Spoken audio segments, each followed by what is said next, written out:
ఏ పాపమరుహని యో పావనమూర్తి పాప విమోచకొండా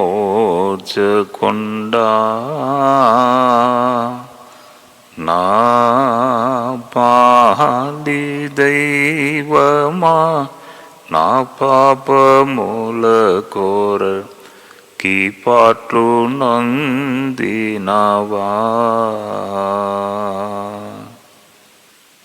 ముళ్ళతో కిరీట మల్లిని శిరముపై జల్లాడమున మొత్తిరా ముళ్ళ పోట్లగు శిరము తల్లడిల్లగ సొమ్మ సెల్లిపోతివా రక్షకా ఏ పాపమెరుగని యో పావనమూర్తి పాప విమోచకొండా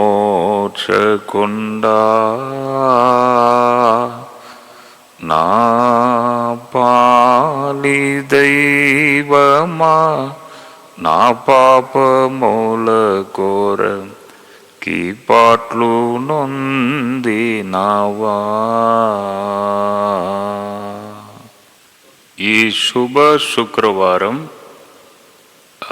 జరిగిన సంభవములు 2024 సంవత్సరాల క్రితం యేసు ప్రభు ఈ లోకంలో ఉన్నప్పుడు జరిగిన సంభవములు ఎన్నోసార్లు మనం ధ్యానించి ఉన్నాం. ప్రతి సంవత్సరం కూడా శుభ శుక్రవారం దినము 7 మాటలు, ప్రభు శిలువ మీద పలికిన 7 మాటల్ని మనం ధ్యానిస్తూ ఉంటాం. చర్చెస్లో వెళ్ళి వాటిని మనం విని ఆ 7 మాటల ద్వారా అనేక విషయాలను మనం తెలుసుకుందాం. ఈ దినము కూడా క్లుప్తముగా కొన్ని విషయాలను మీకు నేను చెప్పాలని నేను ఇష్టపడుచున్నాను. ఫస్ట్ మాట, శిలువ మీద యేసు ప్రభు పలికిన ఫస్ట్ మాట నేను మీకు చెప్పబోతున్నాను. దానికంటే ముందు కొరడాలు దెబ్బలు, తరువాత చేతులు కాళ్ళను శిలువ మీద మేకులతో కొట్టారు, రక్తం ప్రవహించుచున్నది, తల మీద ముళ్ళ క్రీడం, ముళ్ళు తల మీద కుచ్చుకోపోయి తల నుండి రక్తము బయటికి వచ్చుచున్నది, రక్త ప్రచారము బాడీలో తగ్గిపోతున్నది, బాగా టైర్డ్ అయిపోయారు, నీళ్లు లేదు, ఆహారం లేదు, దెబ్బలు దెబ్బలు దెబ్బల మీద దెబ్బలు. అండ్ యేషయా ప్రవక్త ఇలా రాస్తున్నాడు, he was crushed for our sake, he was beaten for our sake. మన కొరకు ఆయన కొట్టబడ్డాడు, మన కొరకు నలుగా కొట్టబడ్డాడు, మన కొరకు వెల చెల్లించాడు. కాబట్టి ఇది చాలా ముఖ్యమైన ఒక దినం, మన అందరి కొరకు వెల చెల్లించిన దినం. శిలువ మీద ఆయన వేలాడినప్పుడు పలికిన మొదటి మాట లూకా సువార్త 23వ అధ్యాయం 34వ వచనంలో, యేసు తండ్రి వీరేమి చేయుచున్నారో వీరెరుగరు గనుక వీరిని క్షమించుమని చెప్పాను. ఎంత అద్భుతమైన ఒక మాట ఇది. సాధారణంగా ఎవరైనా మనల్ని కొడితే, ఎవరైనా హింస పెడితే వారి మీద ఇలా ప్రార్థన వస్తుందా? కాబట్టి ఈ ఫస్ట్ శిలువ మాట ద్వారా ఇతడు దైవ కుమారుడే, ఇతడు దేవుని కుమారుడే, మనుష్య కుమారుడే అను విషయంలో ఒక స్పష్టత మనకు కనబడుచున్నది ఈ మొదటి మాట ద్వారా. ఎంత మనసు, గొప్ప మనసు. దేవుని ఒక నేచర్ ఏమిటి అంటే, మోషేతో దేవుడు అంటున్నాడు, మోషే నా నేచర్, నా నామము నీకు తెలుసా, నేను క్షమించువాడను. అదే సమయంలో పాపం చేసిన వారిని కూడా వదిలిపెట్టను. ఎవరైనా వచ్చి నా దగ్గర క్షమించండి దేవా అంటే నేను క్షమిస్తాను. క్షమించే దేవుడు నేను. ఇక్కడ కూడా ఎవరు హింస పెట్టారో, ఎవరు కొట్టారో వారిని క్షమించడం ఎంత గొప్ప మనసండి. అందుకే అన్ని మతాలకు చెందిన వారు నాకు ఫ్రెండ్స్ ఉన్నారు. వారు అందరూ అంటారు, ప్రభు అంటే మా హృదయంలో ఉన్నారండి ప్రభు. ఎంత గొప్ప మనసు, ఎవరు కొట్టారో, ఎవరు హింస పెట్టారో వారిని క్షమించడం ఎంత గొప్ప మనసు అని నాకు చెప్తూ ఉంటారు. కాబట్టి చాలా గొప్ప మనసు.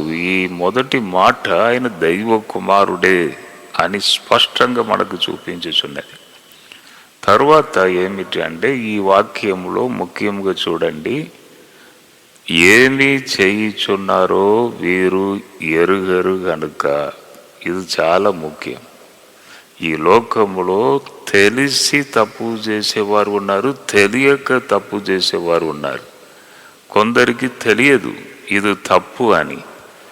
గుంపు గుంపుగా వచ్చి అందరితో పాటు ఏదో ఒకటి చెప్తూ ఉంటారు, అరుస్తూ ఉంటారు, దేవునికి విరోధముగా మాట్లాడుతూ ఉంటారు తెలియక. మన దేశంలో కూడా కొందరు దైవజనుల మీద మాట్లాడుతారు, తిడతారు, ఒక్కొక్కసారి వారిని దాడి కూడా చేస్తారు. అంటే తెలియక చేసేవారు చాలామంది ఉన్నారు. ఇక్కడ కూడా యేసు ప్రభు మీద కొట్టి, మేకులతో కొట్టి సిలువ వేసి అక్కడ నిలబడిన వారందరూ తెలియకనే చేశారు. ప్రభు ఎవరో అని కరెక్ట్గా వారికి తెలిస్తే వారు ముట్టరు, కొట్టరు, సిలువ వేయరు. కానీ వారికి ఏం తెలియదు, నేరస్తులను సిలువ వేస్తూ ఉంటారు ఆ కాలంలో. అప్పుడు శిక్ష సిలువయే.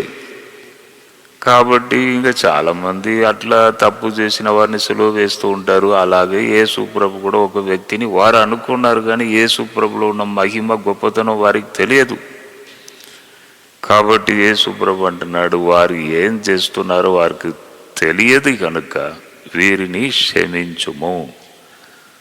కాబట్టి ఇంకొక ప్రక్కలో కూడా మనం ఆలోచించాలి, తెలిసి చేస్తే ఏంటిది? అప్పుడు కూడా మన కొరకు ఆయన విజ్ఞాపన చేస్తాడా? బైబిల్ గ్రంథంలో ఏం చెప్పబడి ఉన్నదంటే, మన కొరకు తండ్రి కుడి పార్శ్వమున కూర్చొని విజ్ఞాపన చేయువాడు ఆయనే చనిపోయాడు, ఆయనే మృతుల నుండి తిరిగి లేచాడు, మన కొరకు విజ్ఞాపన చేసేది ఆయనే అని బైబిల్ చెప్తుంది. తెలిసి చేసేవారు కూడా ఉన్నారు. వారి పక్షముగా దేవుడు ఇలా అడగడు. తెలియక చేసేవారి పక్షముగా దేవుడు అడుగుచున్నాడు, కానీ తెలిసి చేసేవారి పక్షముగా దేవుడు ఎప్పుడు అడగడు. కాబట్టి తెలిసి చేసేవారు జాగ్రత్త. మనము తెలిసి చేయకూడదు, ఇది తప్పు అని తెలిస్తే చేయకూడదు. చూడండి, యేసు సిలువ వేయబడిన టైంలో ఇంకొక సంభవం కూడా జరిగింది. యూదా ఇస్కారియోతు తెలిసి చేశాడు. 3.5 సంవత్సరాలు ప్రభుతో ఉన్నాడు. ప్రభు చేసిన అద్భుతాలు, వాక్యము, పరలోక రాజ్యము గూర్చిన వాక్యము, సత్యాలు, ఎన్నో ఉపమానములు చిన్న పిల్లలు కూడా అర్థం చేసుకుంటాడు. యేసు అలా బోధించాడు. అన్ని విని ప్రభుతో ఉండి 3.5 సంవత్సరాలు ప్రభుతో ఉండి ప్రభుకు వ్యతిరేకంగా చేశాడు. డబ్బు తీసుకొని ప్రభువును అప్పగించాడు, తెలిసి చేశాడు. అక్కడ ఏం జరిగింది? యేసు ప్రభు ఈయనని క్షమించండి అని అక్కడ ఏదైనా అన్నారా? అతడే ప్రభుకు విరోధంగా చేసి, నేను పాపుల చేతికి నేను ఆయనను అప్పగిస్తాను, నాకు డబ్బు ఇవ్వండి. ఆయనకు డబ్బు మీదనే గురి. తెలిసి చేశాడు. ఏం జరిగింది? ఆ డబ్బును తీసుకొని వెళ్ళి దేవాలయంలో విసిరివేసి తన్ను తానే చంపుకున్నాడు. అతడు తెలిసి చేసిన వ్యక్తి చనిపోయాడు. తెలియక చేసిన వ్యక్తి కొరకు యేసు ప్రభు క్షమించమని అడుగుతున్నాడు. అంటే దీనిని బాగా అర్థం చేసుకోవాలి. అర్థం చేయకుండా పైకి ఏదేదో గబగబని మాట్లాడవద్దు. తెలిసి చేసిన వ్యక్తి చనిపోయాడు. తెలియక చేసిన వారు అక్కడ సులువ పక్కకి అక్కడ నిలబడి ఉన్నారు. వారి కొరకు యేసు క్షమించమని అడుగుతున్నాడు. అంటే తెలిసి చేయడము చాలా తప్పు. తెలియక ఒకవేళ చేస్తే దేవుడు క్షమిస్తాడు. అందుకే ఈ లోకంలో అందరూ బ్రతికి ఉన్నారు. అంటే తప్పు చేయించిన వారు అందరూ ఈ లోకంలో బ్రతికి ఉన్నారంటే కారణం తెలియక చేయించిన వారి కొరకు దేవుడు విజ్ఞాపన చేస్తున్నాడు. తెలియక చేశారు కదా, క్షమించుము. కాబట్టి ఈ విషయంలో చాలా స్పష్టత మన హృదయంలో ఉండాలి. తెలిసి చేయవద్దు. ఇది తప్పు అని తెలిస్తే పోవద్దు. తప్పు అని తెలిస్తే పోవద్దు. అవును, నిన్న కూడా ఒక ప్రసంగంలో నేను ఇలా మాట్లాడినాను. అబీమెలెకు రాజు షారాను తీసుకొని వెళ్ళి తన ఇంట చేర్చుకోవాలని పెట్టుకున్నాడు. ఎందుకు పెట్టుకున్నాడు? అబ్రహాం అన్నాడు ఇది నా చెల్లె, షారా అన్నది ఇది నా సహోదరుడు.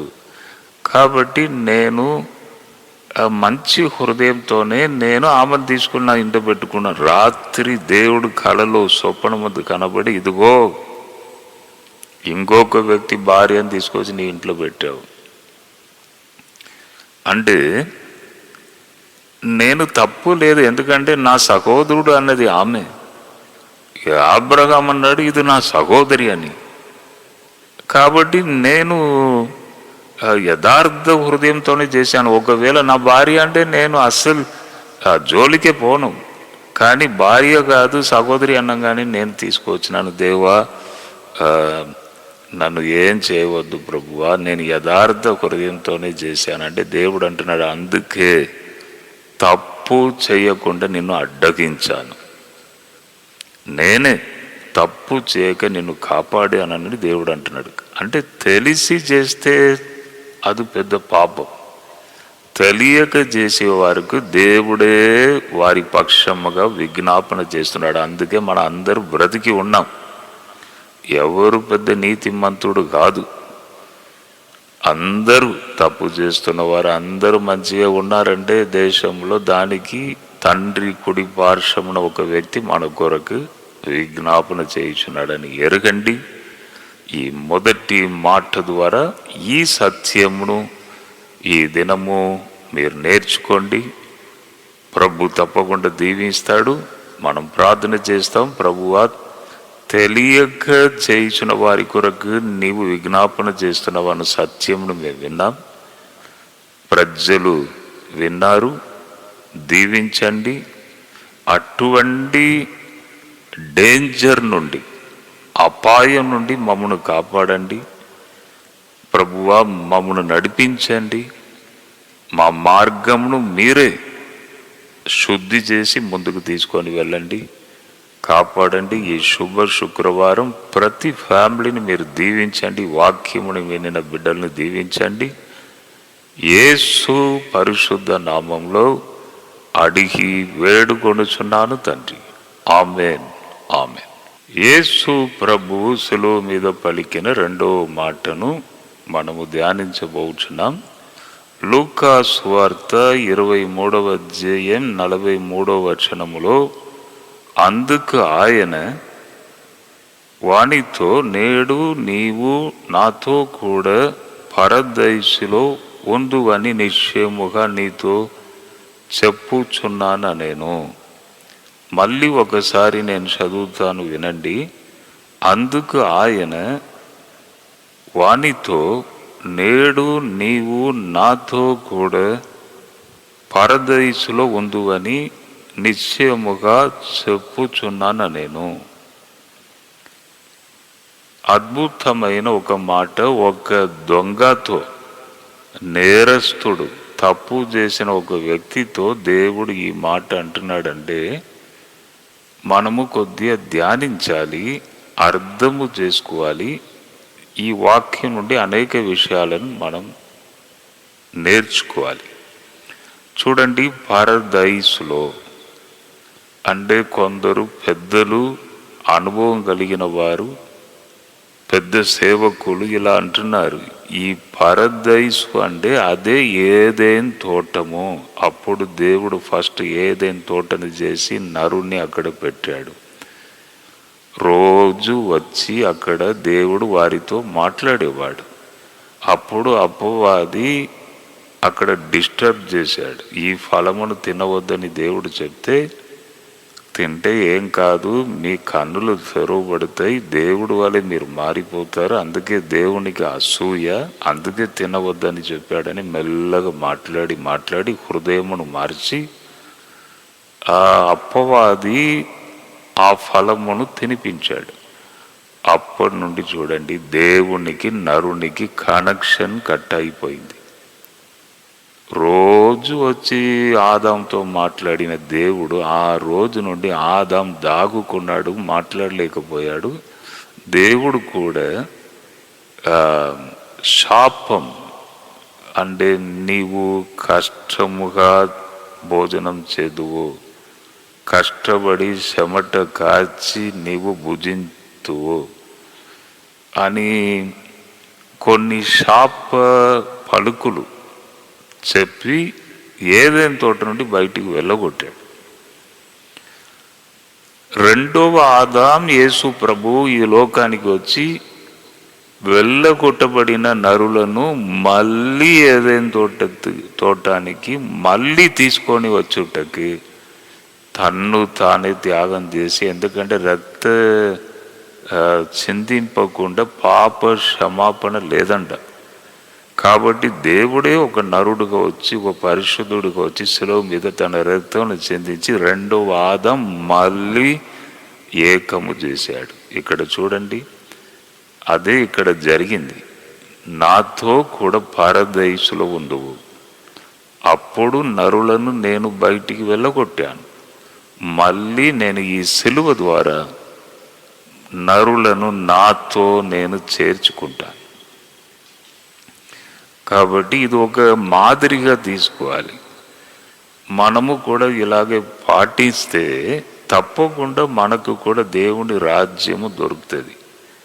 బైబిల్ గ్రంథంలో ఏమున్నది తెలుసా? నీటి మూలముగా, ఆత్మ మూలముగా మరల మీరు జన్మిస్తేనే కానీ పరలోక రాజ్యం ప్రవేశించలేరు.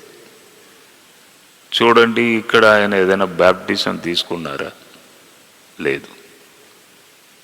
కానీ దేవుడు డైరెక్ట్గా చెప్తున్నాడు, నాతో నీవు పరదైసులో ఉండు అంటే దేవునికి సమస్తము సాధ్యం. అవును. ఇప్పుడు మనము ఒక స్థలానికి మనకు అనుమతి లేదని అనుకోండి, ఎక్కడైనా వెళ్ళుటకు మనకు అనుమతి లేదు, అనుమతి తీసుకోవాలి. ఒకవేళ చీఫ్ మినిస్టర్, సీఎం, ఆయన మీకు తెలుసు ఏదో ఒక సందర్భంలో మీరు సీఎం గారితో కలిసి వెళితే అక్కడ అనుమతి అడుగుతారా? అడగరు. ఆయన హోల్ బాస్, అన్ని అధికారం ఆయన చేతిలో ఉన్నది. ఆయనతో కలిసి మీరు వెళ్ళారు అనుకోండి, సీఎం గారు మీకు బాగా తెలుసు, బంధువు లేదో మీ ఫ్రెండ్స్, ఆయనతో మిమ్మల్ని తీసుకొని వెళితే ఆగండి మీరు అనుమతి తీసుకొని మొత్తం తీసుకొని వెళ్ళాలని అక్కడ ఎవరైనా ధైర్యంగా మాట్లాడతారా? మాట్లాడరు. దేవుడు కూడా పరలోక రాజ్యం అయినది, భూమి అయినది, సమస్తము నాది అంటాడు. నాతో కూడా పరదేశులో ఉందువు అంటే బ్యాప్టిజం తీసుకున్నావయ్యా, వాక్యం ఇలా చెప్తుంది కదా, నాతో నీవు వచ్చినప్పుడు, నాతో కూడా, నాతో వచ్చినప్పుడు ఇంక ఎవరు ఏం అడగరయ్యా అని దేవుడు నాతో కూడా పరదేశులో ఉందువు అని చెప్పారు. అంటే ఇక్కడ ఏం జరిగిందంటే, ఇద్దరు నేరస్తులు అక్కడ శిలువ మీద యేసు ప్రభుతో కొట్టబడ్డారు. ఇద్దరు నేరస్తులు అంటే దొంగతనం చేసి, నేరము చేసి వారికి శిక్ష పడినది శిలువ శిక్ష. ఒక్క వ్యక్తి కొద్దిగా గేలి చేసినట్టు మాట్లాడుచున్నాడు ప్రభును. నిన్ను రక్షించుకో, మమ్మను కూడా రక్షించు. ఇంకొక దొంగ వెంటనే అతన్ని గద్దించి నీకు దైవ భయం లేదా? ఫస్ట్ ఆరంభమే దైవ భయమే అండి. దైవ భయము జ్ఞానమునకు మూలము. దైవ భయం ఉండే 9 కృపా వరములలో 2 వరములు, ఫస్ట్ 2 వరములు పనిచేస్తాయి. జ్ఞానవాక్యము, బుద్ధివాక్యము. అంటే దైవ భయం ఉండే తప్పకుండా ఆ వ్యక్తికి ఈ 2 గిఫ్ట్ ఇవ్వబడుతుంది. అతడు మాట్లాడుతుంటే ఇతరులకు జ్ఞానం పుడుతుంది. అతడు మాట్లాడుతూ ఉంటే బుద్ధి కలుగుతుంది వినేవారికి. ఎవరికి ఇవ్వబడుతుందంట? దైవ భయం గలవారికి. కాబట్టి ఫస్ట్ అక్కడ ఆయన నీకు దైవ భయం లేదా నీకు అంటాడు. దైవ భయము జ్ఞానమునకు మూలము. జ్ఞానం వస్తే అన్నీ వచ్చేస్తుంది వెనుకకి. ఫస్ట్ అలా అంటున్నాడు, గద్దించి. దైవ భయం లేదా? తన్ను తానే పరీక్ష చేస్తున్నాడు. మనకు శిక్ష పడినది న్యాయమే, మనం తప్పు చేశాం. కానీ ఇతడు ఏం చేయలేదు, ఏ పాపం చేయలేదు. తన్ను తానే పరీక్ష చేస్తున్నాడు, పశ్చాత్తాపడుచున్నాడు. తప్పు చేశాను, నేను తప్పు చేస్తే నాకు ఈ శిక్ష దొరికింది. తన్ను తానే పరీక్ష చేస్తున్నాడు. అటువంటి వారు దేవునికి చాలా ఇష్టం అండి. తన్ను తానే పరీక్ష చేసుకుంటున్నవారు. అక్కడ కూడా తన్ను పరీక్ష చేస్తాను. నేను తప్పు చేశాను, నాకు శిక్ష దొరికింది. కానీ ఈ వ్యక్తి ఏ తప్పు చేయలేదు కదా. అప్పుడు అడుగుచున్నాడు, దేవా నీ రాజ్యంలోనికి వచ్చినప్పుడు నన్ను జ్ఞాపకం చేసుకో. ఒక రాజ్యం ఉన్నది, ప్రాణం పోగానే ఇంకా జీవితం అంతే. ఇంకొక జీవితం ఉన్నదని నమ్ముచున్నాడు. నేను ప్రభుతో ఉంటాను, ఈ జీవితము ఈ మరణముతో ఆగిపోయేది కాదు, ఇంకొక జీవితం ఉన్నదని దొంగ ఆ నేరస్తుడు నమ్ముచున్నాడు, పశ్చాత్తాపడుచున్నాడు, తన్ను పరీక్ష చేస్తున్నాడు, నమ్ముచున్నాడు దేవుని రాజ్యం. దేవా నీ రాజ్యంలోనికి వచ్చినప్పుడు నన్ను జ్ఞాపకం చేసుకో. వెంటనే యేసు ప్రభు అంటున్నాడు, నాతో కూడా నీవు పరదేశంలో ఉండువు. అవును, కాబట్టి ఈ ప్రభు అయిన యేసు, ఈ దినము శుభ శుక్రవారం సెలవు వేయబడిన ఈ ప్రభు అయిన యేసు నిన్ను పరలోకానికి తీసుకొని వెళ్ళగలడు. ఆయన ఏం చెప్పాడు? నేనే మార్గం, నేనే సత్యం, నా ద్వారా తప్ప ఎవడును తండ్రి వద్దకు రాడు అని చెప్పాడు. నేనే మార్గం అని చెప్పాడు. మీ హృదయములో కలవరవద్దు, మళ్ళీ నేను వచ్చి మిమ్మును నేను ఉండే స్థలంలో ఉండుటకు తీసుకొని వెళుతాను. కాబట్టి ఈ మాటలను నమ్ముదాం.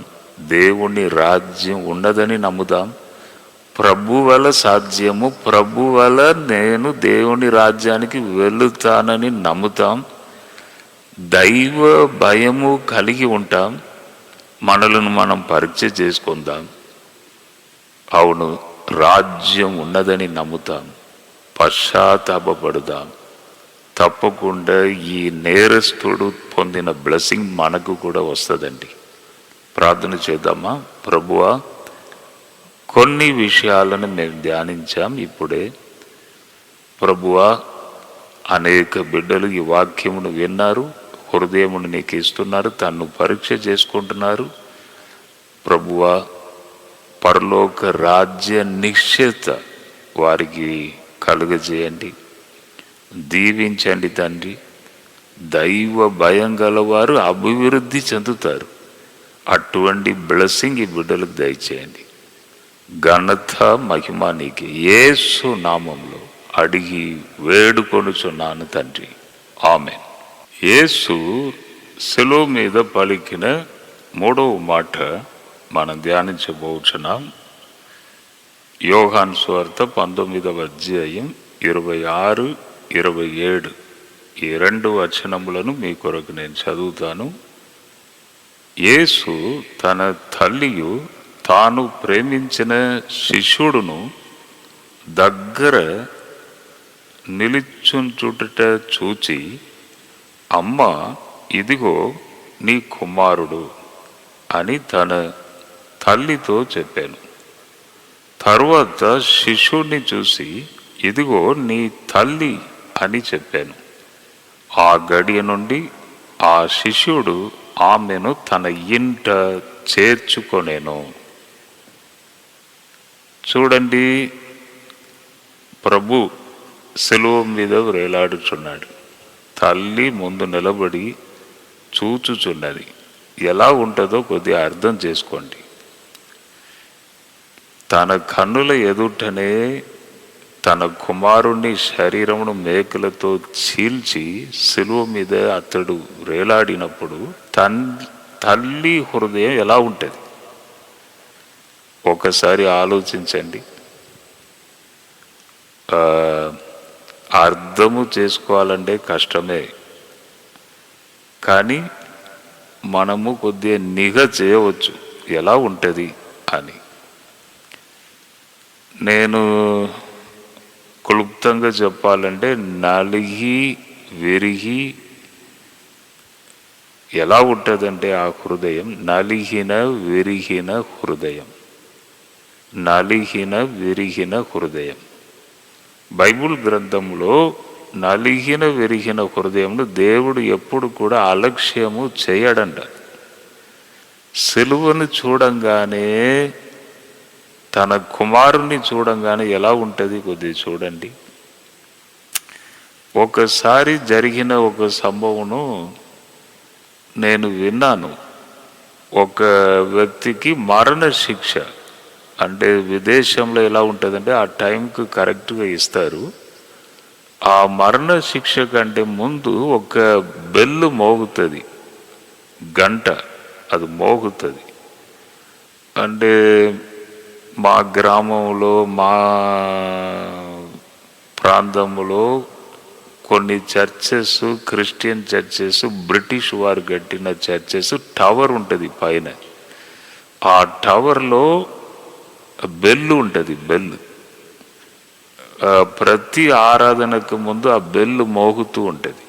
ఆ బెల్లు చూడంగానే వినంగానే ఇది ఫస్ట్ బెల్లు, సెకండ్ బెల్లు, మూడవ బెల్లు, ఇప్పుడు ఆరాధన స్టార్ట్ అవుతుందని గ్రామం మొత్తం తెలుస్తుంది. అలాగే అక్కడ జైల్లో కూడా ఒక బెల్లు ఉంటుంది. ఆ బెల్లు మోగిన తర్వాత ఊరికి శిక్ష ఇస్తారు. అప్పుడు ఈ బెల్లు ఆపరేట్ చేసిన వ్యక్తికి చెవుడంట, సౌండ్ వినపడదు.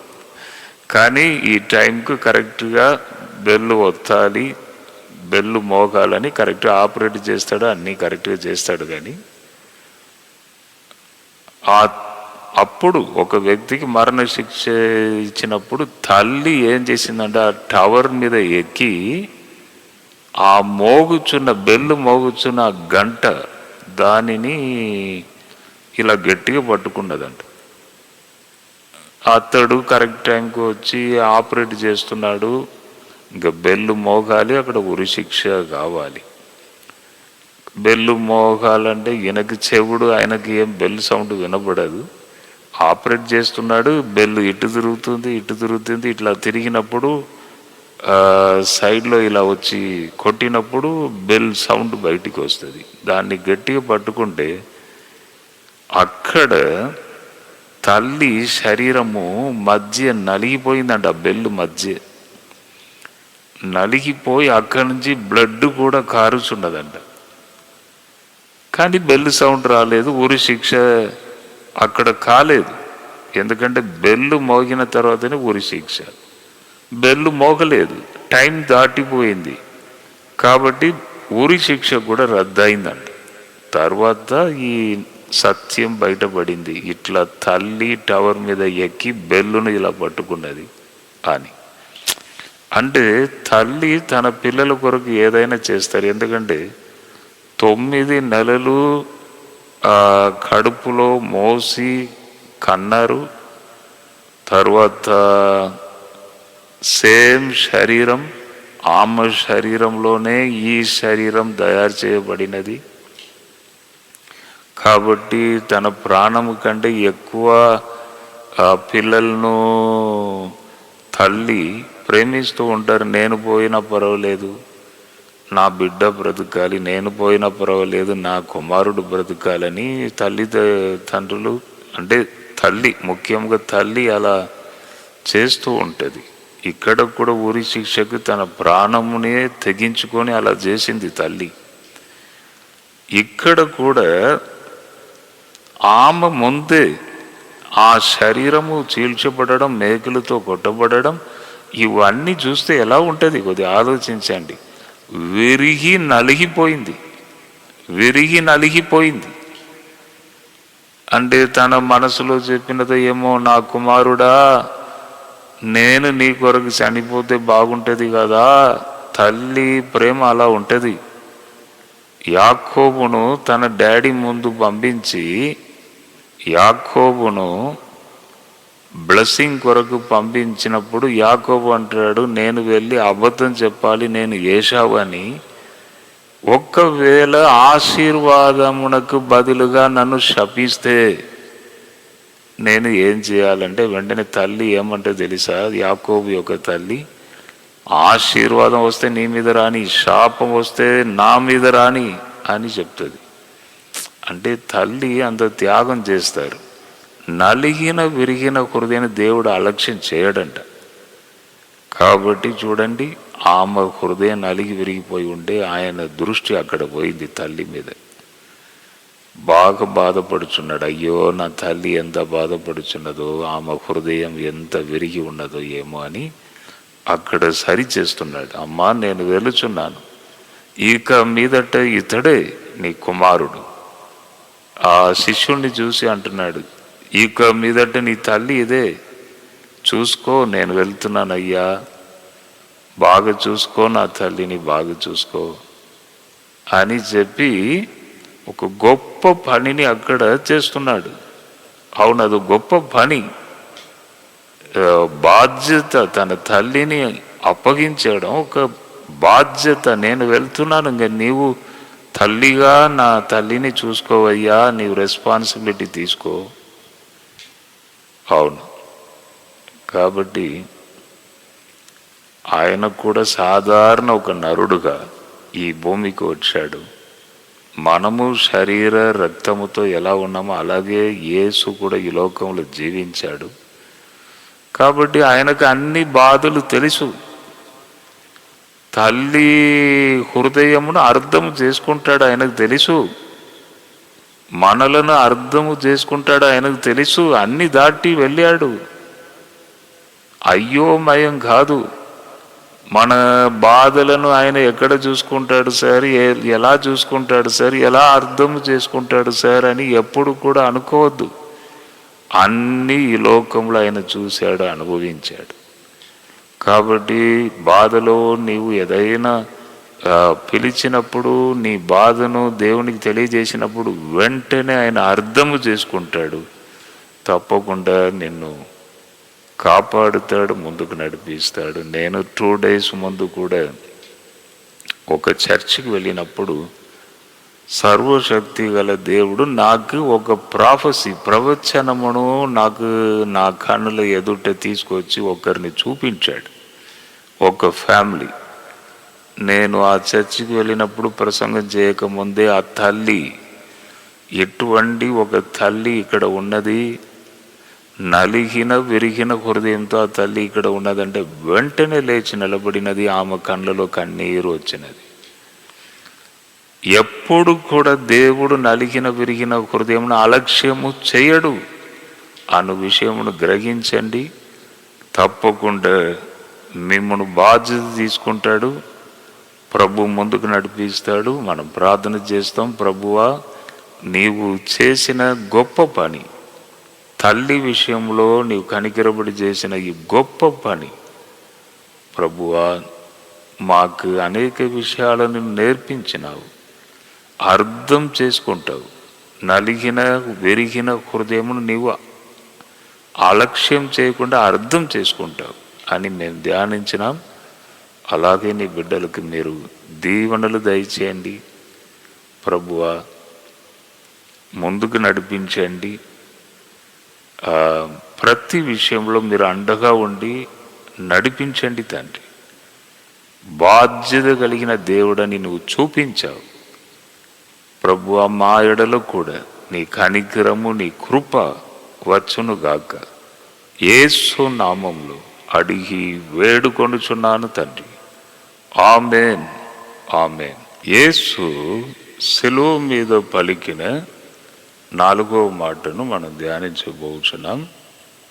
ఈ శుభ శుక్రవారం ప్రతి మాటను మనం ధ్యానించి కొన్ని సత్యములను తెలుసుకోవాలి. అందుకే అది మనకు గొప్ప ఆశీర్వాదకరముగా ఉంటుంది.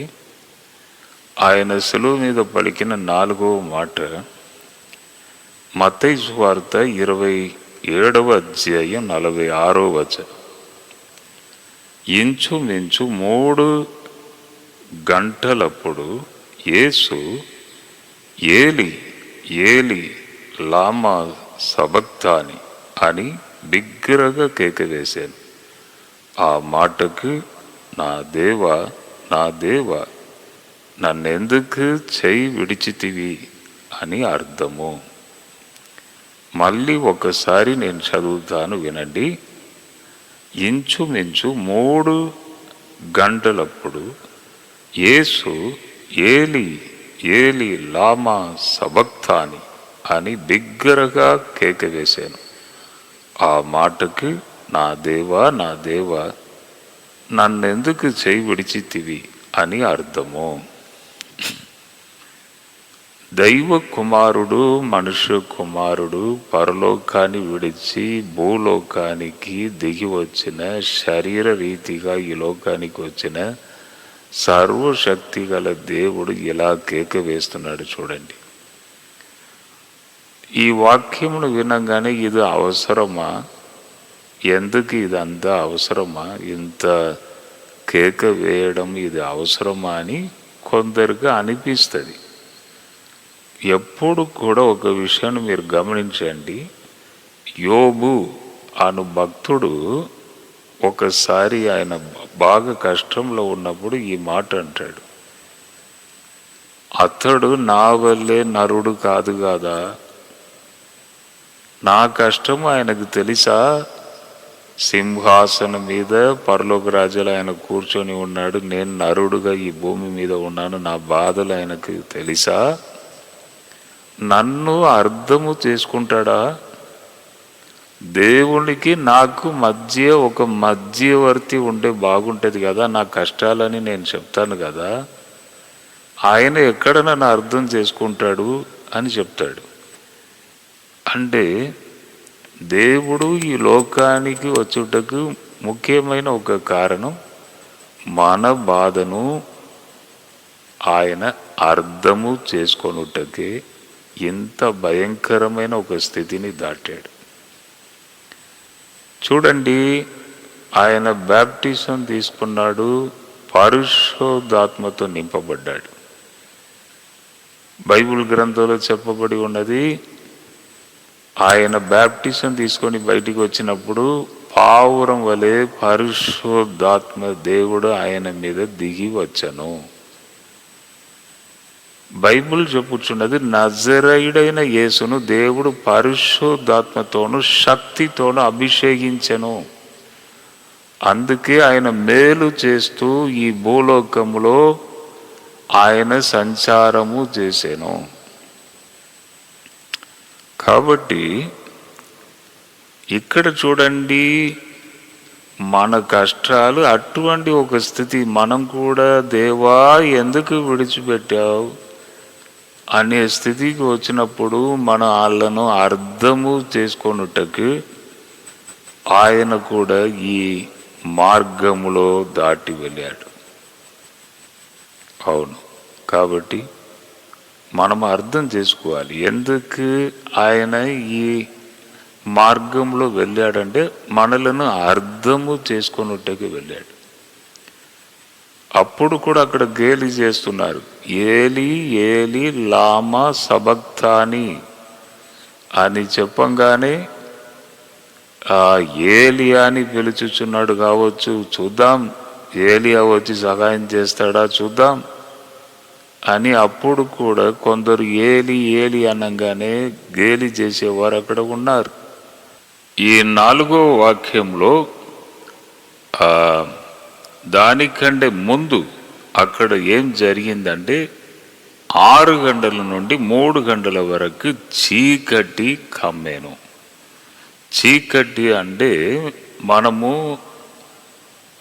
చీకటి క్రియలని చెప్తాం, అపవాది క్రియలను చీకటి క్రియలని చెప్తాం. చీకటి అంటే అపవాదికి పోల్చవచ్చు, వెలుగును దేవునికి పోల్చవచ్చు. వెలుగు ఎక్కడికి వెళ్ళినా అక్కడ చీకటి ఉండదు. చీకటికి వెలుగుకి సంబంధం లేదు. యేసు ప్రభు కూడా అంటున్నాడు, ఇది అంధకార క్రియల టైం, ఇది నన్ను వచ్చి మీరు పట్టుకోవడం ఇది అంధకారం, అపవాది యొక్క ప్లాన్ కార్యం ఇది, కానీ అతనికి నాకు సంబంధం లేదు అని చెప్తున్నాడు ప్రభు. కాబట్టి చీకటి వెలుగు ఉన్న చోటు చీకటి ఉండలేదు, కానీ చీకటి ఎక్కడ ఉన్నదో అక్కడ వెలుగు పోగలుగుతుంది. వెలుగు ఉన్న చోటు చీకటి రాలేదు. దీనిలో చాలా గొప్ప అర్థాలు ఉన్నవి, మనం దానిని అండర్స్టాండ్ చేసుకోవాలి. అందుకే కొన్ని కూడికలలో మేము ప్రార్థన చేసినప్పుడు పరిశుద్ధాత్మ దేవుడు అక్కడ క్రియ చేసినప్పుడు అపవాది ఉండలేదు. కేకలు వేస్తూ నేను వెళ్తున్నాను, అయ్యో ఇక్కడ ఎందుకు వచ్చా అని చెప్పి అరుస్తూ వెళుతుంది. అవును, కాబట్టి చీకటి కమ్మెను అంటే వెలుగు ఉన్న చోటుకి చీకటి రాదు, కానీ కమ్మెను అంటే దానికి అర్థం ఏమిటి అంటే పాపాలు, మనం చేసిన పాపాలు, శాపాలు ఇవన్నీ ఆయన మీద మోపబడినది. ఆయన గొర్రె పిల్ల, పాపములను మోసుకొని పోవచ్చున్న గొర్రె పిల్ల, ఆయన మీద అన్ని లోక పాపాలు, లోక శాపాలు, వ్యాధి, రోగము అన్నీ ఆయన మీద మోపబడి, అందుకే చీకటి కమ్మాను. వెలుగును చీకటి కమ్మటానికి వీలు లేదు, కానీ అక్కడ ఆయన మీద అది మోపబడంగానే చీకటి కమ్మాను అంటే ఆపోజిట్ జరిగింది. అప్పుడు అక్కడ ఏం జరిగింది, దేవునికి ఆయనకు మధ్య కనెక్షన్ కట్ అయింది. చీకటి కమ్మినప్పుడు తండ్రితో కనెక్షన్ కట్ అయ్యి ఆయన వెంటనే కేకలు వేస్తున్నాడు, నా దేవా ఎందుకు నా చేయి విడిచితివి అని. అవును, మనము కూడా ఒక్కొక్కసారి అటువంటి స్థితిలో వెళ్ళినప్పుడు దేవుడు అర్థము చేసుకొని మనకు సహాయం చేస్తాడు అను సత్యము ఇక్కడ దాగి ఉంది. కాబట్టి ఏ సిట్యువేషన్ అయినా ఏదైనా దేవుని వైపు చూసి మన మొరను ఆయనకు తెలియజేసి ముందుకు వెళ్ళాలి.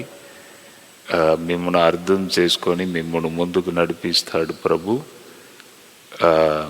అటువంటి గొప్ప ధన్యతను మనం పొందుతాం. ప్రార్థన చేస్తాం, ప్రభువా నా దేవా ఎందుకు నా చేయి విడిచితివి అను ఈ సబ్జెక్టును మేము ధ్యానించాము. ఈ మాటను ఒక్కసారి నాతో కలిసి వినిన ఒక్కొక్క ఫ్యామిలీ, ఒక్కొక్క బిడ్డను మీరు బాధ్యత తీసుకొని నడిపించండి. ఘనత మహిమ నీకే యేసు పరిశుద్ధ నామంలో అడిగి వేడుకొనుచున్నాను తండ్రి, ఆమేన్. యేసు ప్రభు శిలువ మీద పలికిన 5వ మాటను మనము ధ్యానించబోచున్నాం. కొన్ని సత్యములను మనం తీసుకోవాలి, దాన్ని పాటించాలి. దాగి ఉన్న మర్మములను బయటికి తీయాలి. మనము దానిని ఆలోచించాలి, ధ్యానించాలి. అది మనకు చాలా ప్రయోజనకరంగా ఉంటుంది. ఎప్పుడు కూడా సిలువ మనకు శక్తిని ఇచ్చుచున్నది సిలువ. కాబట్టి సిలువను ధ్యానిస్తే పాపాలు, శాపాలు ఇవన్నీ మనకు దూరం అవుతూ ఉంటాయి. 5వ మాట చూడండి, యోహాను సువార్త 19వ అధ్యాయం 28వ వచనం.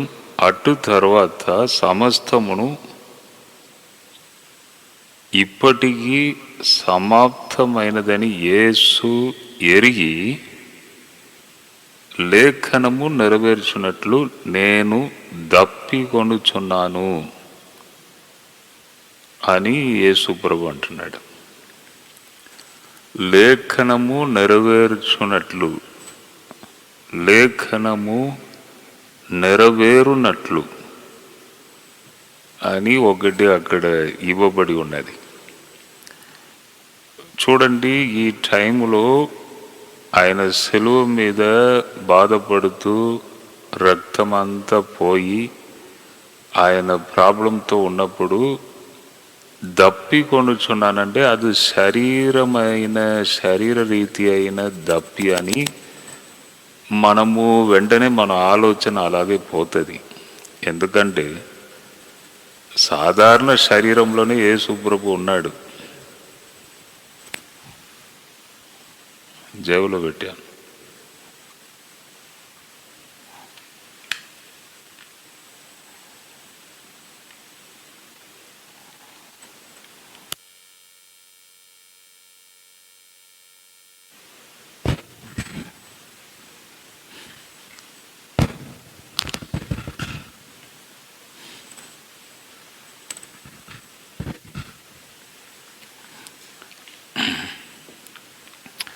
సాధారణ శరీరములోనే ప్రభు ఉన్నాడు. అంత గొప్ప దేవుడు శరీర రీతిగా ఈ లోకానికి వచ్చాడు. కన్యక గర్భంలో 9 నెలలు అక్కడ పెరిగి రక్త మాంసంతో మనం ఎలా ఈ లోకంలో ఉన్నామో సేమ్ అలాగే యేసు ప్రభు ఈ లోకంలో జీవించాడు. 33.5 సంవత్సరాలు జీవించాడు. కాబట్టి మనకు ఉన్నట్టే ఆయన కూడా అనుభవించి ఉండవచ్చు. కొద్దిగా మనము తినకపోతే షుగర్ డౌన్ అయిపోతుంది, బీపీ డౌన్ అయిపోతుంది. ఉపవాసం కూడా యవన కాలంలో మంచి ఉపవాసం ఉన్నాం, కానీ ఏజ్ దాటినప్పుడు 60 దాటిన తర్వాత అప్పుడు బాడీ సహకరించదు. తినకుండా ఉంటే బీపీ డౌన్ అయిపోతుంది, షుగర్ డౌన్ అయిపోతుంది, వెంటనే చక్కెర వచ్చి కింద పడిపోతారు. అవును, ఇక్కడ కూడా యేసు ప్రభు యొక్క బాడీ చూడండి, 33.5 సంవత్సరాల వయసు. మంచిగానే ఆ టైం బాగానే ఉంటుంది బలము, కానీ రక్తమంతా బయటికి వెళ్ళుచున్నది. నీళ్లు త్రాగలేదు, భోజనం చేయలేదు, ఏం చేయలేదు, తప్పకుండా అన్నీ డౌన్ అయిపోతుంది. రక్తమంతా బయటికి వచ్చేసింది. అటువంటి భయంకరమైన టైంలో శరీర దాహమే అని మనము వెంటనే మన దృష్టి అలాగే పోతుంది. కానీ ఇక్కడ లేఖనము నెరవేరునట్లు, లేఖనము నెరవేరునట్లు అని కూడా ఒకటి ఉన్నది. ఎప్పుడు కూడా దేవుడు చూడండి, ఆత్మీయ బ్లెస్సింగ్కి దేవునికి సంబంధం ఎక్కువ ఉంటుంది. ఈ లోకము వేరు, ఆత్మీయ జీవితం వేరు. ఈ లోక సంబంధమైన దీవెనలు, ఆత్మీయ సంబంధమైన దీవెనలు. కాబట్టి ఈ రెండు కూడా మనము తీసుకోవాలి, ఈ రెండు కూడా తీసుకోవాలి. ఈ శరీరములో దాహం ఎలా ఉంటుందో మనకు తెలిసి, ఎంతో మంది దాహమును యేసు ప్రభు తీర్చాడు, ఆకలిని తీర్చాడు. ఇజ్రాయేలు ప్రజలు ఐగుప్తు దేశం నుండి వచ్చినప్పుడు దప్పితో బాధపడ్డారు. అరణ్యంలో నీళ్లు దొరుకుతుందా? భయంకరమైన దప్పి. మోషతో గొడవ చేస్తున్నారు, ఎందుకే మమ్మల్ని చంపుటకు తీసుకొచ్చావా అని. వెంటనే దేవుడు అంటున్నాడు, బండను కొట్టు, నీళ్లు ఇస్తుంది. బైబుల్ ఏం చెప్పుచున్నది? బండ క్రీస్తు యేసే. బండ 2024 సంవత్సరాల క్రితం కొట్టబడినది. అక్కడ నుండి జీవజలం వచ్చుచున్నది, జీవజలం. అవును, ఎప్పుడు సిలువ వైపు చూస్తూ విశ్వాసముతో మనం అడుగుతాము, పరిశుద్ధాత్మ దేవుడు దిగొస్తాడు. పరిశుద్ధాత్మ దేవుడు దిగొస్తే ఊట. యేసు ప్రభు అన్నాడు సమరయ స్త్రీతో, అన్నాడు, ఈ నీళ్లు త్రాగువాడు మళ్ళీ దప్పి కొనును, నేనిచ్చు నీళ్లు త్రాగువాడు దప్పి కొనడు. ఊట వలె అతనిలో పారుతూ ఉంటుంది అతనిలో నుండి అని చెప్పిన వ్యక్తి ఇక్కడ వచ్చి దప్పి కొనుచున్నాను అంటున్నాడు. దప్పి అనేది చాలా డేంజర్ అండి. నేను కూడా ఒకసారి వ్యాపారానికి వెళ్ళినప్పుడు గోదావరికి అని పక్కకు మంచిగా ఫుల్ ఎండ టైం, మే నెల, మా బండి పంక్చర్ అయిపోయింది, జాకీ తీసుకొని పోలేదు. కాబట్టి అక్కడ పోచున్న బండ్లను ఆపి, అయ్యా కొద్దిగా జాకీ వంటి టైర్ మార్చుకోవాలంటే వారి బిసులు వారు ఉంటారు. కాబట్టి ఒక వ్యక్తి లాస్ట్లో జాకీ ఇచ్చాడు. కానీ అక్కడ ఫుల్ ఎండ, భయంకరమైన ఎండ, నీళ్ళు లేదు, నీళ్ళు అయిపోయింది. దాహం ఎలా ఉంటుందని ఆ రోజు నేను చూసుకున్నా, ఎంత భయంకరమైనది దాహం అని. దూరంలో వెళ్ళి నాతో వచ్చిన వ్యక్తి వెళ్ళి ఒక బావిలో కొద్దిగా నీళ్ళు తీసుకొచ్చాడు. అది కూడా పెద్ద రుచిగా లేదు, కానీ అది నాలుకను తడిపిన తర్వాత కొద్దిగా ప్రాణం వచ్చినట్టు అనిపించింది. చాలా డేంజర్ ఇది దప్పి. యేసు ప్రభు బాడీ మొత్తం డౌన్ అయిపోయి ఉండవచ్చు ఆ టైంలో. అది కూడా దేవుడు అనుభవించాడు. దప్పి ఎలా ఉంటుంది అది కూడా అనుభవించాడు. దప్పిగలవారు రావలేను, మీ దప్పిను నేను తీరుస్తానన్నాడు. 9 కృపా వరములను ఇచ్చి వాని ప్రయోజనం కొరకు దేవుడు 9 కృపా వరములను పంచి ఇచ్చుచున్నాడంట. కాబట్టి దప్పిను తీర్చుచున్న దేవుడు, నేను దప్పి కొనుచున్నాను అంటున్నాడు. అక్కడ ఏం జరిగింది? చేదును త్రాపించారంట. దప్పి అనగానే, ఓ దప్పితో ఉన్నాడా నీవు అని చేదును తాపించాడు. ఎన్నో వేల లక్షల మందికి నీళ్ళు ఇచ్చిన దేవుడు, దప్పిను తీర్చిన దేవుడు, అక్కడ ఆయనకు దప్పిని తీర్చుటకు చేదు ఇచ్చాడు. కాబట్టి ఈ వాక్యం వినుచున్న ప్రియ సహోదర సహోదరి, నీకు నాకు ఒక రెస్పాన్సిబిలిటీ ఉన్నది. రెస్పాన్సిబిలిటీ అంటే ఒక చేయవలసిన ఒక బాధ్యత ఉన్నది. దప్పి కొండుచున్నానని 2024 సంవత్సరాల క్రితం శిలువ మీద చెప్పిన యేసు యొక్క దప్పిను నీవు నేను తీర్చాలి.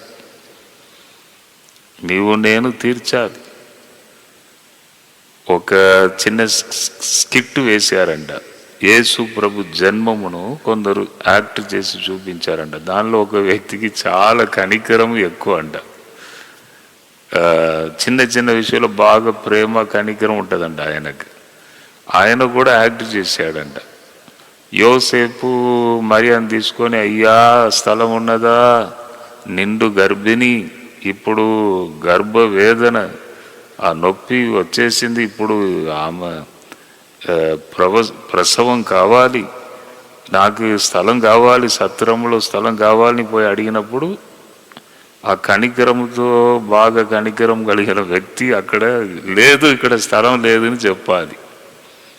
అక్కడ ఉండి ఆయన దగ్గర వెళ్ళి ఇట్లా స్కిట్లో అడిగినప్పుడు ఆయన బాగా కనికరం గల వ్యక్తి కదా, ఆ స్కిట్ జరుగుతూ ఉన్నది, చాలా ప్రజలు చూస్తున్నారు.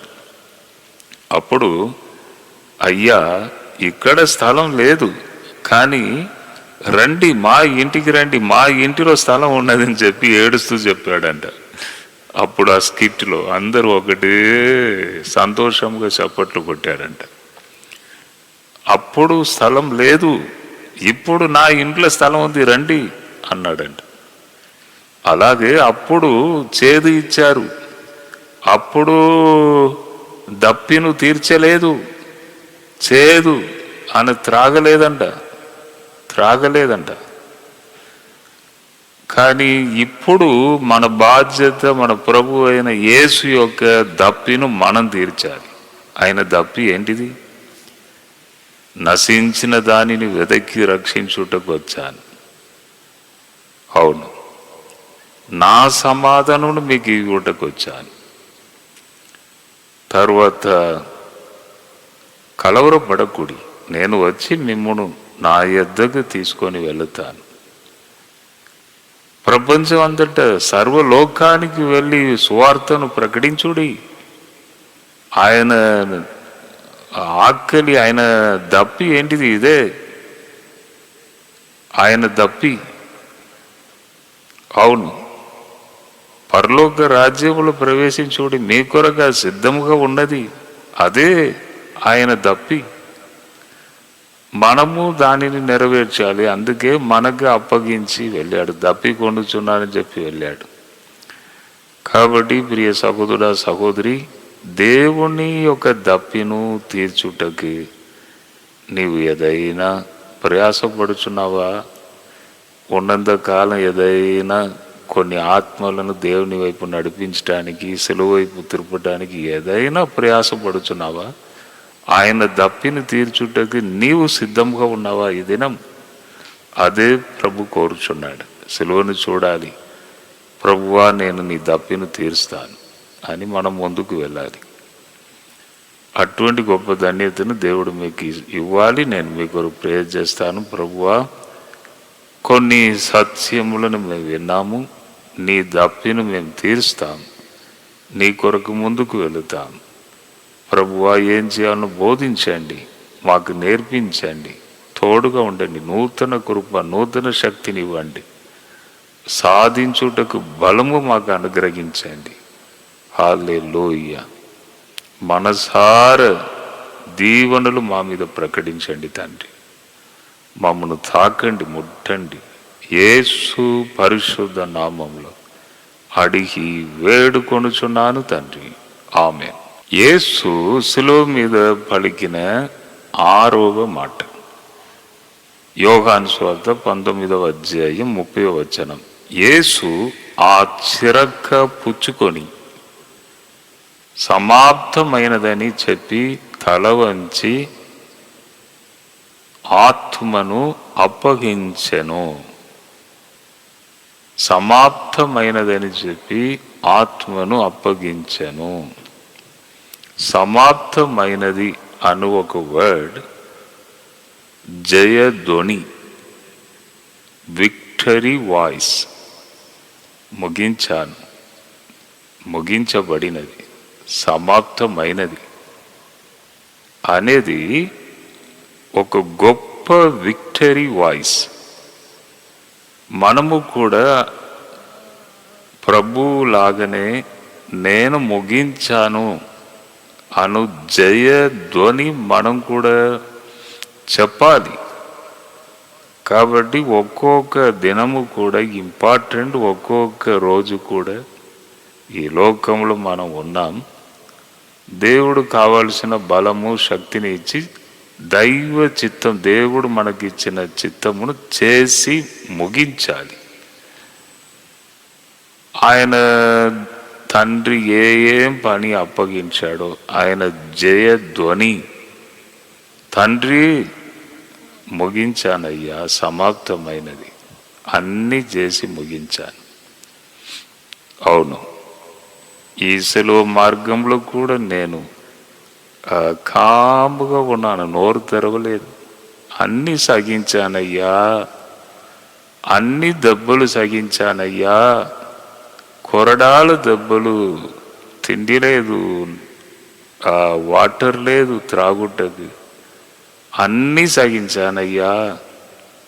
ఈ ప్రజలందరినీ నేను అర్థం చేసుకుంటానయ్యా, అన్నీ నేను స్వయంగా చూశానయ్యా, ముగించబడినది, సమాప్తమైనది అని జయధ్వని యేసు ప్రభు చెప్పాడు. కాబట్టి మనము కూడా ఆ విక్టరీ మన జీవితంలో ఒక జయమును పొందాలి. అవును, మనం చేసేది అన్నీ పోతాయండి. సంపాద్యం పోతుంది, డబ్బు పోతుంది, ఆస్తులు పోతుంది. మన క్రియలు మాత్రమే మనతో వస్తుందంట. మన క్రియలు, మనం చేస్తున్న క్రియలు. కాబట్టి ఈ లోకంలో మనం కూడా యేసు చూపించిన మార్గంలో వెళ్ళి యేసు మనకు నేర్పించినట్టు మనం కూడా చేయాలి. యేసు ప్రభువే చెప్పాడు, నేను మాదిరిని మీకు ఉంచి వెళ్ళుచున్నాను, అడుగు జాడల యందు మీరు కూడా వచ్చి ఆయన మాదిరిని వెంబడించండి అని బైబిల్ చెప్తుంది. శిష్యుల పాదాలని కడిగి యేసు ప్రభు అంటున్నాడు, నేను చేసినట్టు మీరు చేయండి, నేను నన్ను తగ్గించుకున్నట్టు మీరు కూడా తగ్గించుకోండి, అప్పుడు గొప్ప ఆశీర్వాదం మీకు ఉంటుంది, నేను చేసినట్టు చేయండి అన్నాడు. ప్రభు మనకు మాదిరిని చూపించాడు. కాబట్టి ఏ ఒక వ్యక్తి కానీ, ఏ దైవజనుడు కానీ ఎవరిని చూడాలి ఈ లోకంలో అంటే ప్రభుని చూడాలి. ప్రభు ఎలా చేశాడు, మనం కూడా అలా చేయాలి. లాస్ట్లో ఈ జయ ధ్వని మనం కూడా చెప్పాలి, సమాప్తమైనది, మీరు చెప్పినది అన్నీ నేను చేశాను అనే ఒక మాట మనలో రావాలి. కాబట్టి 6వ వాక్యం నుండి అదే మనం నేర్చుకుంటున్నాం. కాబట్టి మనకు కూడా అటువంటి జయమును దేవుడు మనకి ఇవ్వాలి, చేసి ముగించుటకు దేవుడు మనకు శక్తిని ఇవ్వాలి. మనం ప్రార్థన చేద్దాం. ప్రభువా, కొన్ని విషయాలను మేము ధ్యానించాం, ఇప్పుడే ఎవరెవరు వాక్యమును విన్నారో ఒక్కసారి వారిని ముట్టండి తండ్రి. ఈ జయ ధ్వని సమాప్తమైనది, చేసి ముగించాను తండ్రి, నాకు ఇచ్చిన అన్ని పనులను చేసి ముగించానని చెప్పిన ఈ మాట మేము కూడా జయమును పొందుటకు మా కృప దయచేయండి. క్రొత్త ఆత్మ, క్రొత్త శక్తిని మాకు దయచేయండి. ఈ లాస్ట్ డేస్లో ప్రభు వైపు ప్రజలను తిరుపుటకు బలం దయచేయండి. ప్రభువా, నీ సేవలో ఏమి చేయాలో మాకు బోధించండి. యేసు నామంలో అడిగి వేడుకొనుచున్నాను తండ్రి, ఆమేన్. యేసు శిలువ మీద పలికిన 7వ మాట లూకా సువార్త 23:46. అప్పుడు యేసు గొప్ప శబ్దముతో కేక వేసి, తండ్రి, నీ చేతికి నా ఆత్మను అప్పగించుకొనుచున్నాను. మళ్ళీ ఒకసారి నేను చదువుతాను. అప్పుడు యేసు గొప్ప శబ్దముతో కేక వేసి, తండ్రి, నీ చేతికి నా ఆత్మను అప్పగించుకొనుచున్నాను. యేసు ప్రభు యొక్క జీవితం సక్సెస్గా ముగించబడింది. సక్సెస్, ఈ మాటలో సక్సెస్ కనబడుచున్నది. సక్సెస్ అంటే మన ఆత్మ కూడా లాస్ట్లో దేవుని చేతిలో సమర్పించబడాలి. ఇదే సక్సెస్ జీవితం, ఈ లోకంలో సక్సెస్ జీవితం. ఇదన్నీ ఎందుకు దేవుడు చూపించాడంటే, నేను మీకు మాదిరి, నాలాగనే మీరు సక్సెస్గా జీవించండి. కాబట్టి యేసు ప్రభు ఆత్మ తండ్రి చేతిలో ఎలా సమర్పించాడో మనం కూడా దేవుని చేతిలో మన ఆత్మను సమర్పించాలి. అవును, ఈ లోకంలో చూడండి, ఇంకొక జీవితం ఉన్నదని కూడా చాలామంది నమ్మడం లేదు. అంటే కొందరు ప్రశ్న అడగవచ్చు, సార్ మీకు ఎట్లా తెలుసు? మీరు ప్రసంగం చేస్తున్నారు, ఓకే, మీ మాటలను మేము వింటున్నాం, ఓకే, కానీ ఇంకొక జీవితం ఉన్నదని మేము ఎలా నమ్మాలి? మీకు ఎట్లా తెలుసు అంటే, యేసు ఈ లోకానికి వచ్చాడు, శిలువ మీద కొట్టబడినాడు, సమాధి చేయబడినాడు, మళ్ళీ తిరిగి లేచాడు. గలిలయ మనుషులారా, గలిలయ ప్రజల ముందు వారి కన్నుల ఎదుట ఆయన పరలోకం ఎక్కి వెళ్ళాడు. అక్కడ ఉన్న ఒక తెల్ల వస్త్రం ధరించిన వారు ఏం చెప్పారంటే, గలిలయ మనుషులారా, మీ ముందు యేసు ఎలా పరలోకానికి ఎక్కి వెళ్ళాడో అలాగే మళ్ళీ తిరిగి వస్తాడు. ఇదే నాకు ఆధారం. ఈ వాక్యంలో నాకు ఎలా ఎక్కి వెళ్ళాడో అలాగే మళ్ళీ తిరిగి వస్తాడు. అంటే ఇంకొక జీవితం ఉన్నది అని యేసు ఈ లోకంలో ఉన్నప్పుడు మరల తిరిగి లేచి పరలోకం ఎక్కి వెళ్ళుట అందరూ చూశారు, లోక ప్రజలు. ఇంకా దీనికంటే ఆధారం ఏం కావాలి? భూమి ఆకాశములు గతించిన నా మాటలు గతింపవు. అంత స్థిరముగా దేవుడు చెప్పాడు, నా మాటలు గతింపవు. ఇంకా దీనికంటే ఏం కావాలి? ఇంకొక జీవితం ఉన్నది అని యేసు 100% ప్రూఫ్ చేశాడు. ఆ స్పష్టత అక్కడ కనబడినది. కాబట్టి మనం కూడా సక్సెస్ఫుల్ లైఫ్ జీవించాలి. అయ్యో మయం ఏమైందో, పోతామా లేదా అని కాదు. సక్సెస్ లైఫ్ నీ చేతికి సమర్పిస్తున్నాను. Success life ముగించబడినది. అవును. కాబట్టి మనకు మాదిరిగా జీవించిన దైవజనులను కూడా మనం చూడాలి. అమ్మగారు యొక్క తాత ఒక బిషప్ కేరళ స్టేట్లో, దేవునికి చాలా ఇష్టమైన ఒక వ్యక్తి. ఆయన చనిపోయినప్పుడు పెద్ద కుటుంబం, వాళ్ళ కుటుంబం అంతా చుట్టూ ఉన్నారు. ఆయన చెప్పాడంట, ఉదయం 4 గంటలకు నేను దేవుని రాజ్యం వెళ్ళిపోతాను. వెంటనే అందరు కుటుంబస్తులు అందరు చుట్టూ కూర్చొని ఉన్నారు. పడక మీద ఉన్నాడు. ఆఖరి గడియ, శరీరం సహకరించట్లేదు. శరీరంలో ఉన్న బలం మొత్తం తగ్గిపోవచ్చున్నది. ఇంకా కొంతసేపే శరీరం తట్టుకోగలుగుతుంది. అటువంటి టైం కరెక్ట్ 4 అయినప్పుడు నవ్వుతూ అందరినీ చూశాడంట.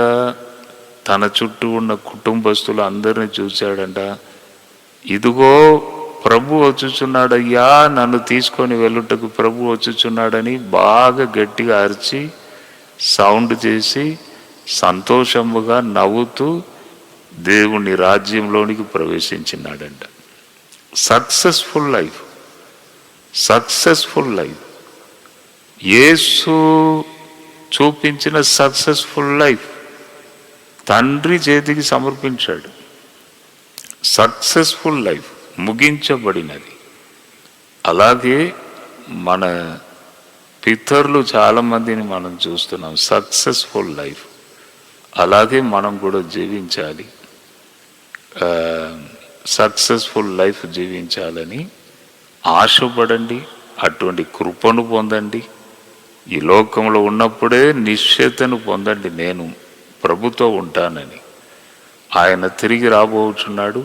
టైం లేదు, అన్ని సూచనలు జరుగుతున్నవి, ఎక్కడ సమాధానం లేదు. మన దేశంలోనే కొద్దిగా ప్రశాంతత కనబడుతున్నది, కానీ వేరే ఎక్కడ కూడా ప్రాబ్లంతోనే ఉన్నది. యేసు త్వరగా రాబోచున్నాడు. ఇజ్రాయిల్ కూడా ప్రాబ్లంతో ఉన్నది. ఇజ్రాయిలే మెయిన్. అక్కడ ఆ కొండ మీద ఆయన పాదములు అక్కడ ఆయన మోపుతాడని ప్రవచనంలో ఉన్నది, జకరియా గ్రంథంలో. అవును, నేను కూడా ఆ కొండ వెళ్ళి చూశాను ఇజ్రాయెల్ దేశం వెళ్ళినప్పుడు. కాబట్టి ఇజ్రాయెల్ అంటే, ఇజ్రాయెల్కి ఏదైనా ప్రాబ్లం అయితే వెంటనే అది సంబంధం ఉంటుంది ఆ రాకకు దానికి. కాబట్టి ఈ టైంలో ఏం చేయాలి? సెలవు వైపు తిరగాలి, యేసు వైపు తిరగాలి. మన స్పిరిచువల్ లైఫ్ను స్ట్రాంగ్ చేసుకోవాలి, దేవునితో ఉన్న సంబంధమును బలపరుచుకోవాలి. ఇప్పుడు అదే చేయాలి. కాబట్టి ఈ 7 వాక్యముల గురించి కూడా క్లుప్తంగా కొన్ని మాటలు మీకు చెప్పాను. మీ ఆత్మీయ జీవితానికి మీరు మంచి మాటలను మీరు తీసుకోండి. ప్రభు తప్పకుండా మిమ్మల్ని దీవిస్తాడు. ఈ వాక్యమును వినిన ప్రతి ఫ్యామిలీని దేవుడు బ్లెస్ చేస్తాడండి. మీ కొరకు నేను ప్రార్థన చేస్తాను. ప్రభువా, 7 మాటలను కూడా మేము ధ్యానించినాము. కొన్ని విషయాలు నేను చెప్పాను. ఒక్కసారి వినిన ప్రతి బిడ్డను దీవించండి తండ్రి. ప్రభువా, ఈ శుభ శుక్రవారం అపవాది బంధకాలు తెగిపోవాలి. మా కొరకు శిలువ మీద వెల చెల్లించావు, అన్ని చేసి ముగించావు. కాబట్టి మాకు వ్యతిరేకంగా పనిచేస్తున్న ప్రతి దుష్ట క్రియలు లయపరచబడాలి, హతమైపోవాలి. యేసు నామములో నేను బంధించి కాలు క్రింద త్రొక్కి పడేస్తున్నాను. బంధకాలు, శాపాలు అన్నీ తొలగిపోవాలి. యేసు నామం జయం రావాలి, సక్సెస్ రావాలని నేను ప్రార్థన చేస్తున్నాను. అలాగే ఈ వాక్యమును వినిన ప్రతి బిడ్డను దీవించండి తండ్రి. ప్రభువా దీవించండి తండ్రి. ఘనత మహిమ నీకే మేము చెల్లిస్తున్నాం. యేసు నామంలో అడిగి వేడుకొనుచున్నాను తండ్రి, ఆమేన్.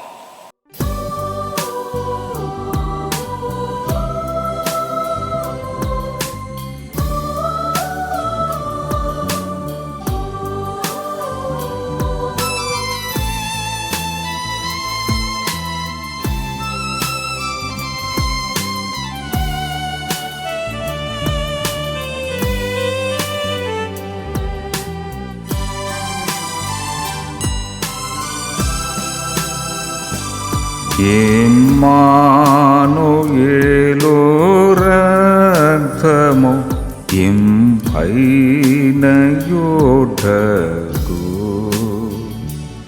ఓ పాపియందు మోన్గుము పాపంబు పోవును.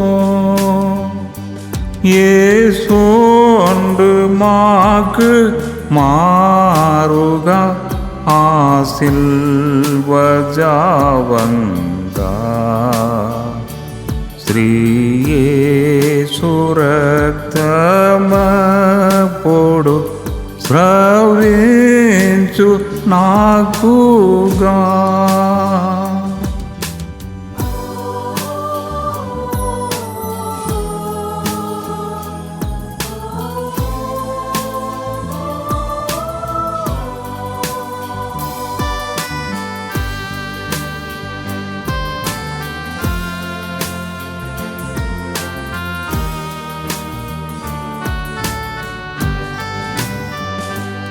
ఆయుధ మున్గి దొంగయు కాశోదుడాయేను.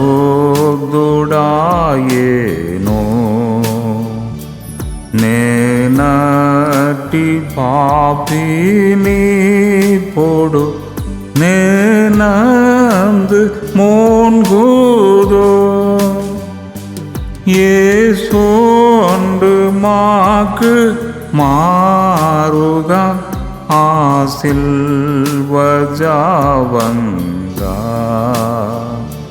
శ్రీ యేసు రక్తమప్పుడు స్రవించు నాకుగా.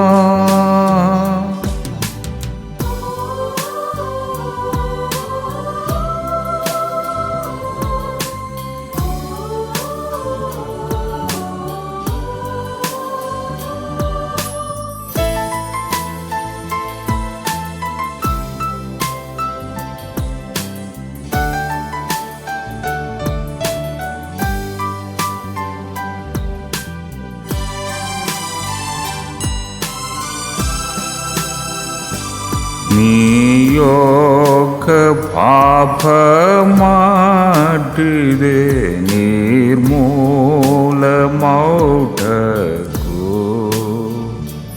రక్షించు గోరె పిల్లని రక్తాంబే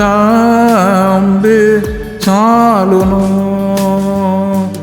యేసోండు మాకు మారుగా ఆశీర్వజావంగా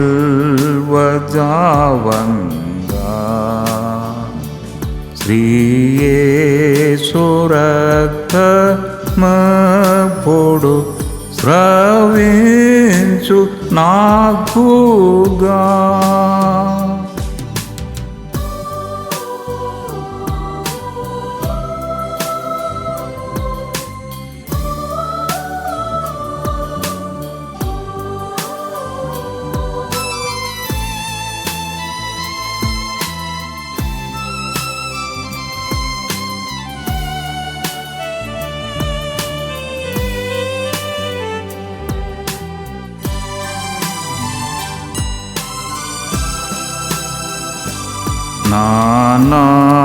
నాదురక్తమందున నే నమ్మి ఉండినన్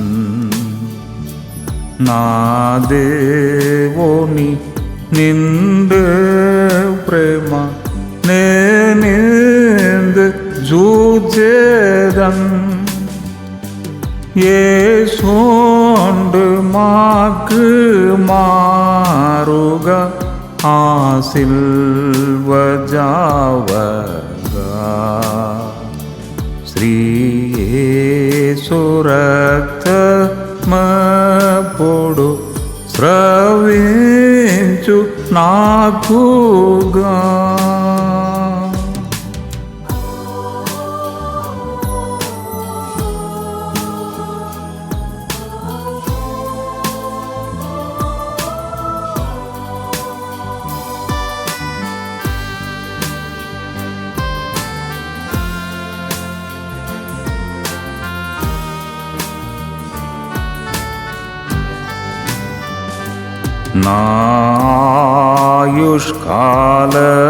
నాయుష్కాలమంతట నా సంత సంపదే నా క్రీస్తు యొక్క రొమ్మునన్ నా గాన మీదియే యేసోండు నాకు మారుగా ఆ సిల్వ జావంగా శ్రీ యేసు రక్తమప్పుడు స్రవించు నాకుగా